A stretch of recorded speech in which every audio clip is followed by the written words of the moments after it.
Okay, welcome everybody. I am Amira, your Minister of Justice and Witness for Clackamas United Church of Christ. And today I am so excited. I have an amazing guest with us today. Hello, Jeff.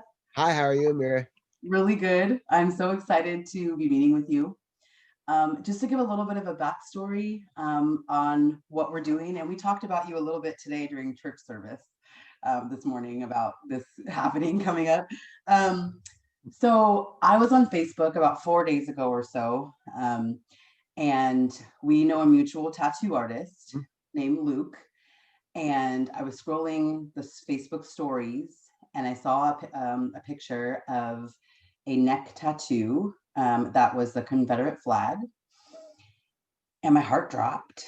And then I waited one more second as the other picture came, and it was a picture of a cover-up of, of the Confederate flag. It's surprising to me that 51 people, instead of looking and waiting, taking a breath to just stop and wait, that they just automatically stop looking at it. So I have a couple questions for you about this tattoo. I'm excited. Yeah.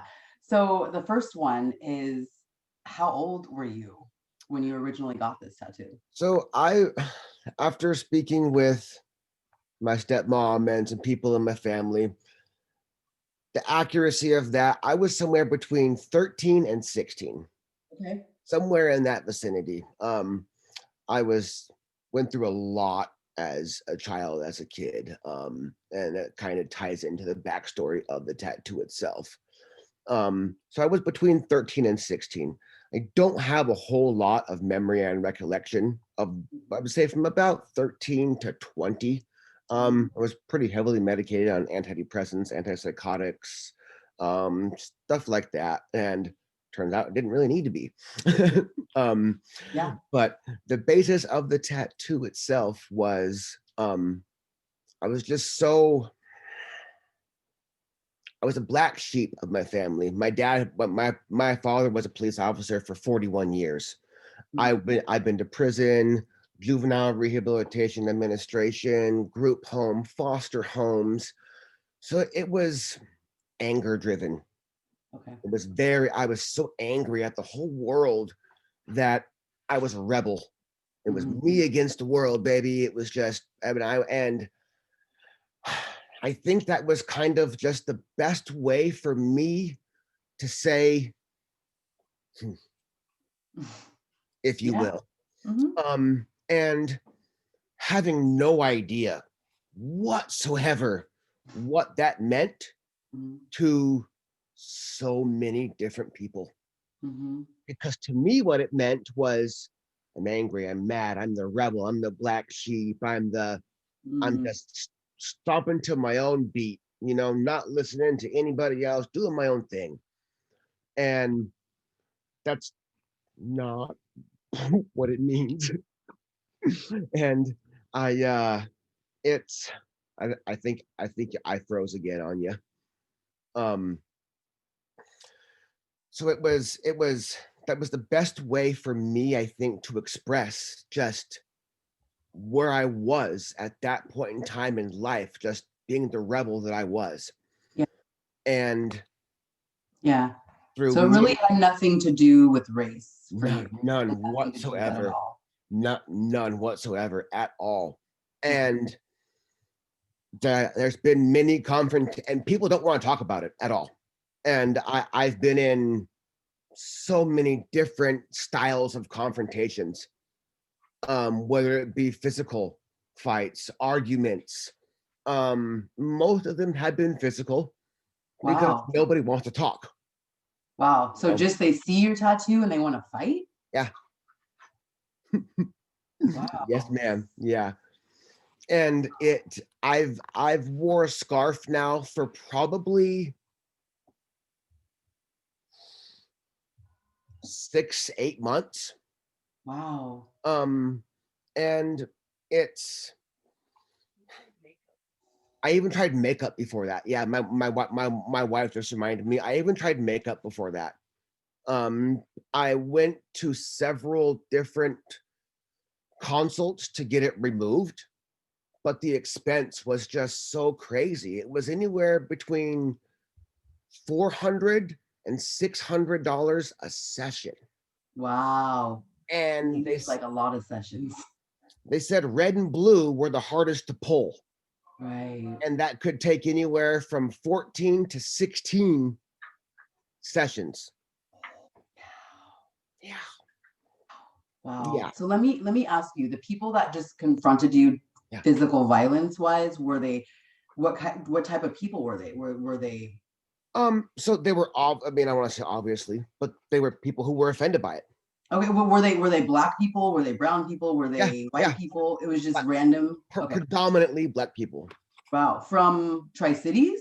Are you from Tri-Cities? Tri-Cities. So Okay. I've traveled a lot. Okay. I've had some confrontation in Tri-Cities, Hmm.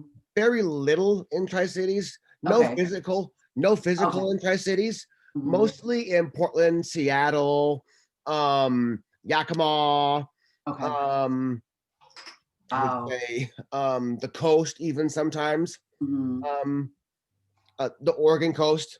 Wow. Um, so it's, and Wow. I'm gonna say when was the last time I got in a fight, baby, over this? You can bring your wife and have her sit next to you if you want. She she said no. She said probably about 5 years since there's been a physical altercation with it. Um, but it's I'm just so happy it's gone. So happy it's gone. So basically, my second question you pretty much answered because Okay. I was going to ask you, were you ever judged? And clearly, you were judged a lot based off of what we just talked about. And I Yeah. to no fault of theirs, because I rightfully understand now what that means. Right. And it's I never would have thought my tattoos would reflect you. Right.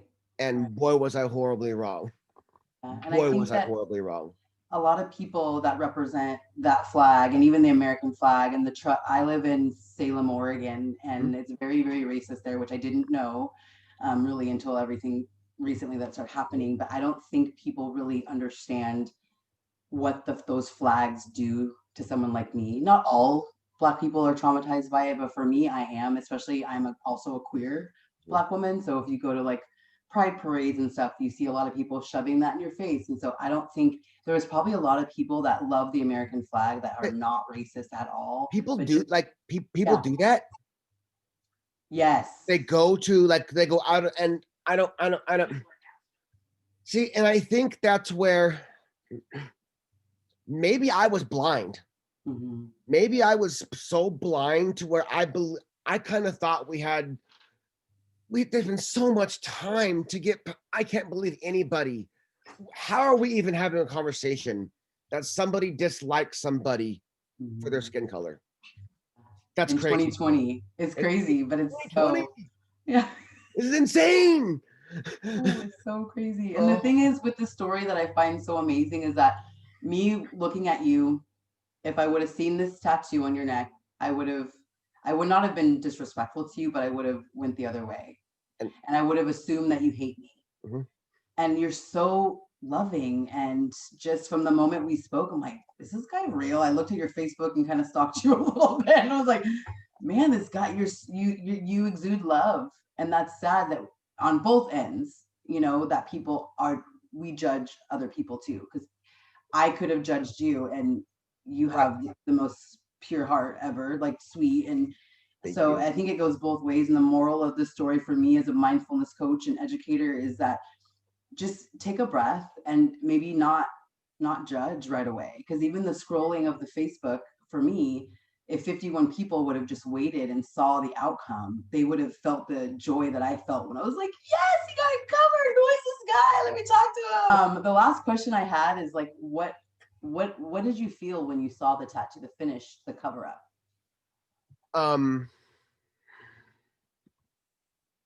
At first I was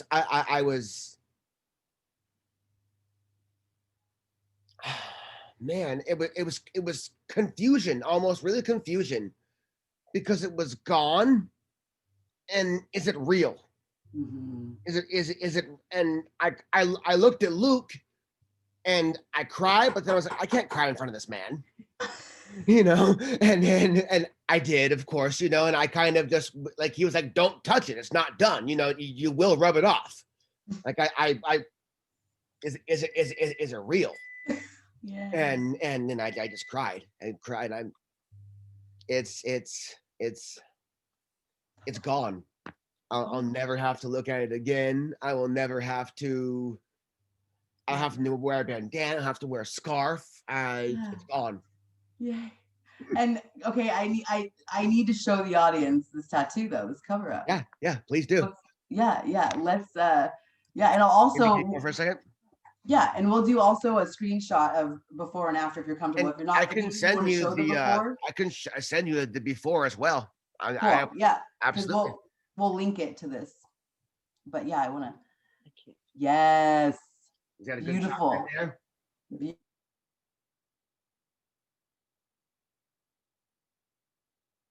Okay. Jeff, I appreciate this so much. I look forward to hopefully after this COVID stuff's over, when I come visit family, I can actually meet you in person. Please do. I would love Yes, it. That'd I be would love to. amazing. Yes, and we'll definitely be in touch. Thank you, wifey, for being there. You said you're welcome. Yes, thank you so much. I appreciate you. Absolutely. And yeah, hit me up anytime. Yes, ma'am. Okay. Mwah. Have a great one. Bye. Bye. That was awesome. That was